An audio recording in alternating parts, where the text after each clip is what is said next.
Good morning, guys. In Model 3, you have transformers and domestic wiring. In this lecture, you are going to learn about transformers. Under transformer, you are going to learn what is the necessity of a transformer, its principle of operation, different types of the transformer and the construction of the transformer, EMF equation, the losses associated with the transformer, and the variation of losses with respect to load efficiency, condition for maximum efficiency. Now we'll see what is a transformer. From the name itself, you can say transformer, it transforms something. What is that? It is nothing but electricity. So the transformer transforms electricity. The next question is from where to where? From one circuit to another circuit without changing the frequency. So that is why it is called a transformer. In the history of electrical machine, you can say it is one of the genius invention in the field of electrical machines. Now we'll see the definition. The transformer is a static device which transfers electric energy from one electric circuit to another at any desired voltage without any change in frequency. First one is it is a static device. Transformer is a static device. Means here the device you can see here no rotating parts. It is stationary. It transforms electric energy. You can see the output here, it is the electric bulb. It transforms electric energy from one electric circuit, that is the primary. The second one is the other circuit, that is nothing but the secondary. That is from one electric circuit to another electric circuit of any desired voltage. Means the input voltage whatever you are applying may be more than that the output voltage. So from the higher voltage to the lower voltage, or to the lower voltage to the higher voltage, at any desired voltage it is possible, and the frequency without changing the frequency. This is how the transformer can be defined. It is a static device which transfers the electric energy from one electric circuit to another electric circuit at any desired voltage without any change in the frequency. It works on the principle of Faraday's law of electromagnetic induction, which states that the magnitude of voltage is directly proportional to the rate of change of flux. What is the need for a transformer? Just imagine in the world, if transformer is not available, what will happen? To understand that, you just look at the diagram here. It is nothing but the power generation and distribution diagram. Here is the generating station. The power is getting generated here via the transmission lines. It is getting transmitted over a long distance here, transmitted to the substation. From the substation it is distributed to different customers, maybe a sub-transmission customer or a primary customer or a secondary customer. The power is generated in one place. It is used at the remote places, that is somewhere at the end with a long distance.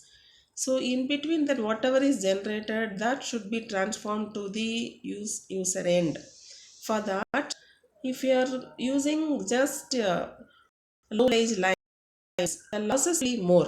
For example, suppose you want to generate a power with a certain frequency.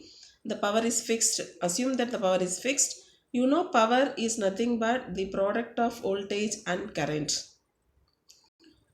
When the power is getting transmitted through the conductors, through the wires, some of the losses will be associated with the wires. For the given power, when you increase the current, keeping the voltage less, when you increase the current, what will happen? That losses also will be more, because the loss is nothing but I squared R. The current is squared, that is multiplied with the resistance, so the loss will be more. So instead of increasing the current, if the voltage is increased, you can see here 11 kilovolt here, here 161 kilovolt here. When the voltage is increased, the you can have the current with the lesser value, so that the losses you can keep it as a minimum. See, 11 kilovolt is at the generating place. Then here using a transformer, it is stepped up. It is transformed into higher voltage of 220 kilovolt or the 440 kilovolt. Then in the substation, it is stepped down, because we don't want to use the 220 kilovolt or the 440 kilovolt. What is our usage in 230 voltage in our home or the offices? Industrial places, maybe the 415, in some places maybe 11 kilovolt or 33 kilovolt. So this 440 kilovolt should be transformed or should be converted to a lower voltage, that is stepped down voltage.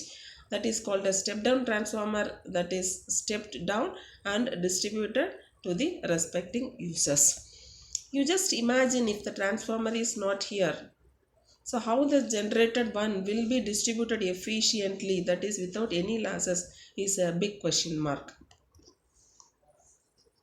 Applications.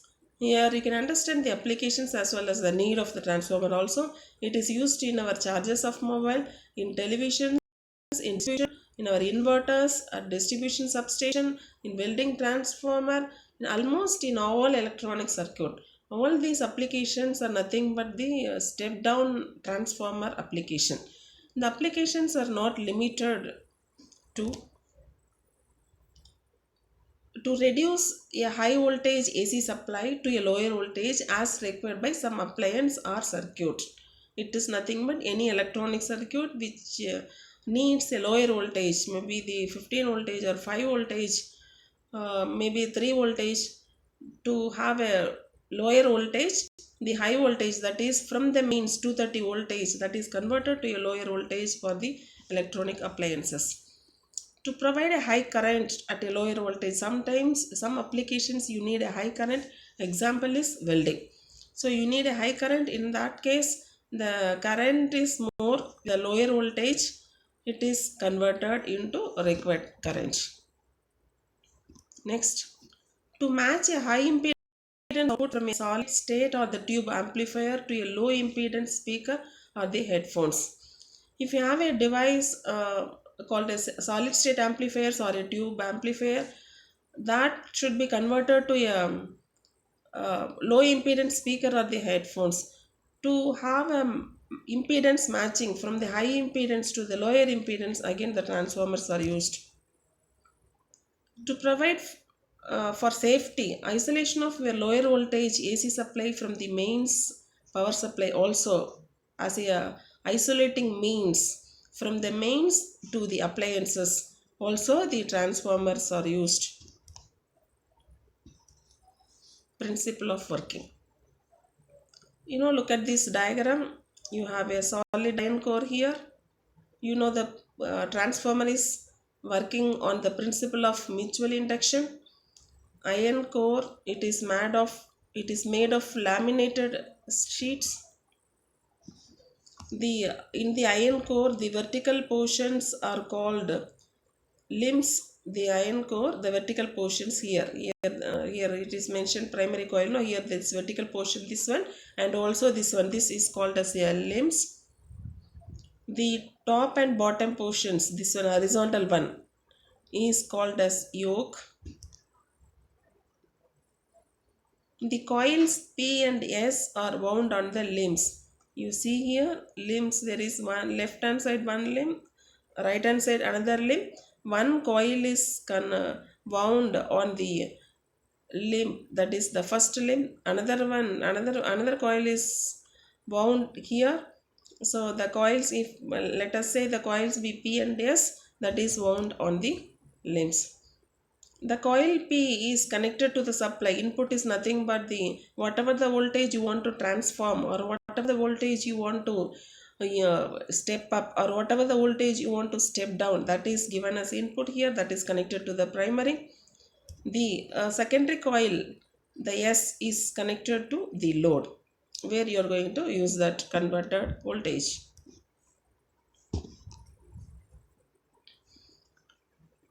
Here the transformer works on the principle of mutual induction. It it has got two principles involved here.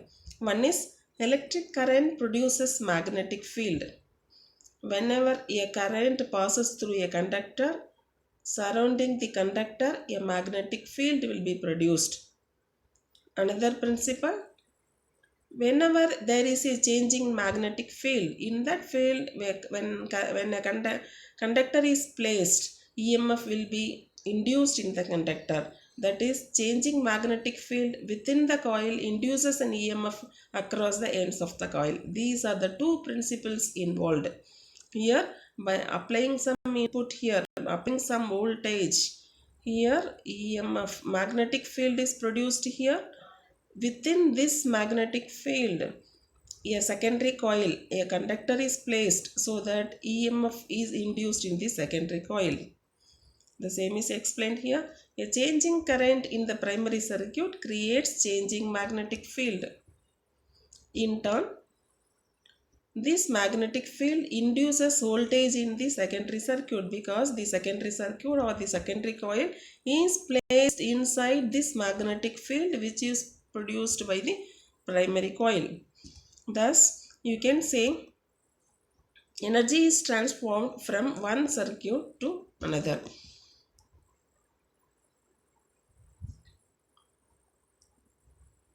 If you say N1 as the number of turns in the primary coil is wound on the limb here. So number of turns in the primary, let it be N1. Similarly, number of turns in the secondary coil, it is N2. Let V1 be the primary voltage, that is the input voltage. Accordingly, the current flows through this primary winding, it is the I1. Similarly, the output voltage or the secondary voltage is nothing but the V2. The I2 is the output current or the secondary current. So as per the Faraday's law of electromagnetic induction, EMF, when V1 is applied here, EMF will be induced in this coil. That EMF, let it be, we say E1, that is equal to N1 into d phi by dt. The applied voltage or the EMF induced depends on the rate of change of flux. So when EMF is induced here, in that magnetic field again the secondary is placed so that here E2 will be induced. That mutually induced EMF E2 is nothing but N2 d phi by dt. When this E1, this first equation is divided, it is divided by the second one, that is E1 by E2. You can write it as E1 by E2 is nothing but N1 by N2. Let if capital E1 is the RMS value of the EMF induced, let E2 be the RMS value of the EMF induced in the secondary, then we can write capital E1 by E2 is equal to N1 by N2, that is nothing but K. K is nothing but a constant called a transformation ratio. When the secondary winding is connected to the load, here you can see here in the diagram it is open. When it is connected to a load, the current I2 flows through this, so that you can write even input power is equal to, for ideal transformer, input power is equal to power. Input power is nothing but I1 into E1. Output power is nothing but I2 into E2. So you can write E1 I1 is equal to E2 I2. So from this you can write E1 by I2 is nothing but I2 by I1. Already you know from here E1 by E2 is K. So you can write E1 by E2, I2 by I1 is equal to N1 by N2, that is equal to transformation ratio K.